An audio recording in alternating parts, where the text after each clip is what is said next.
Good morning. Welcome to our very first production of Where's Your Faith? Each morning I'm going to post a video.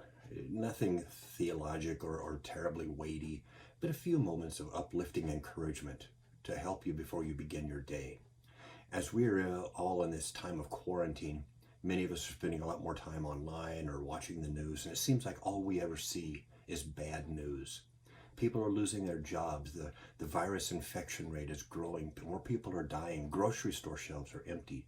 People are scared and angry and frustrated.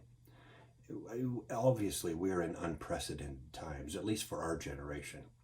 So it seemed to me more important to focus more on God and maybe less on my problems. And I decided maybe if we could start our day on a bright note, an encouragement or an uplifting reminder, just maybe it would help to lift our spirits and remind us that no matter what we're going through, God's got this. I came up with the title, Where's Your Faith?, after the last sermon that I preached in front of my congregation. It was March 8th, and it seems so long ago now. But we were in the 8th chapter of the book of Luke. We were discussing that scene out on the Sea of Galilee. And at that time, we knew something called the coronavirus, but it really didn't impact our daily lives. What a difference 3 weeks makes, right? Now we're all home under a stay-at-home order from our government, and gatherings of more than 10 people are prohibited. But over the past few weeks, I've had plenty of time to reflect on that passage in Luke. And I want to take you out this morning to that Sea of Galilee with 12 disciples and Jesus on this tiny little boat.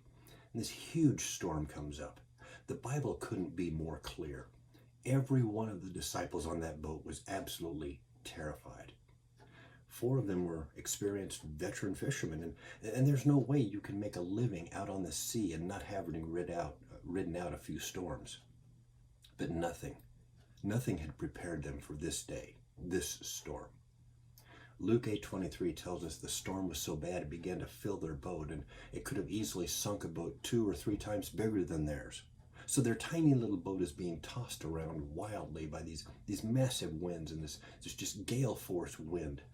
And every man on that boat is thinking, I'm going to die.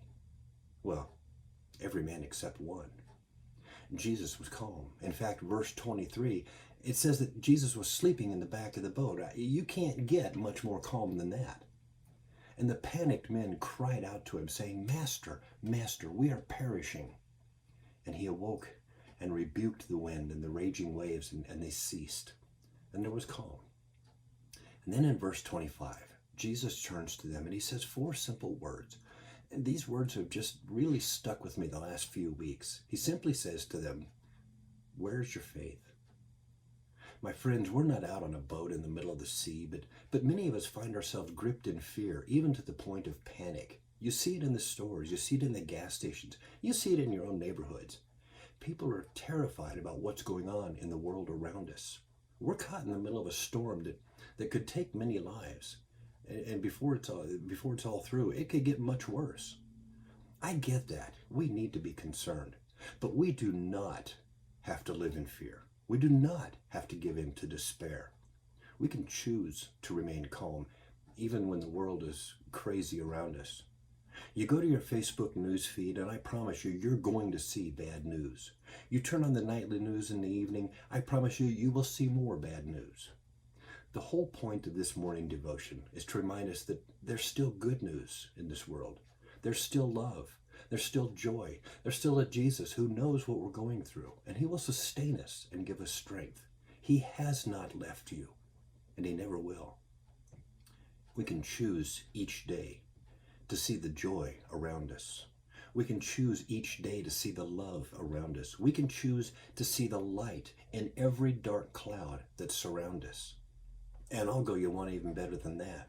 If you can't see the joy, you can't see the love, you can't see the light in your world, then choose today to be the joy, the love, and the light. There's going to be people in your day today that need you. They need the joy that you can bring them. There will be people that you're going to encounter that have no love in their lives. Be there for them. There's people that you're going to encounter maybe today that are living in total darkness, and for them, you can bring them light. Yeah, we can complain about how bad things are. or we can choose to remember that God is still in control. We can ask God for wisdom and for the strength to be the men and women of faith that He's made us to be. We can shine His light into their lives. Remember this as you go through your day today.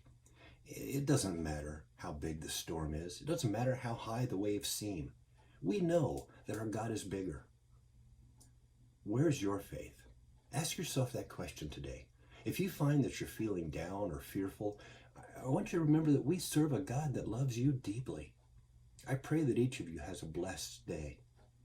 Each morning on this Facebook page, I'm going to post a new encouraging video, and I pray that it'll lift your spirits. And as always, I encourage you to comment and share it with your friends. Thank you. And God bless you as you go through your day today.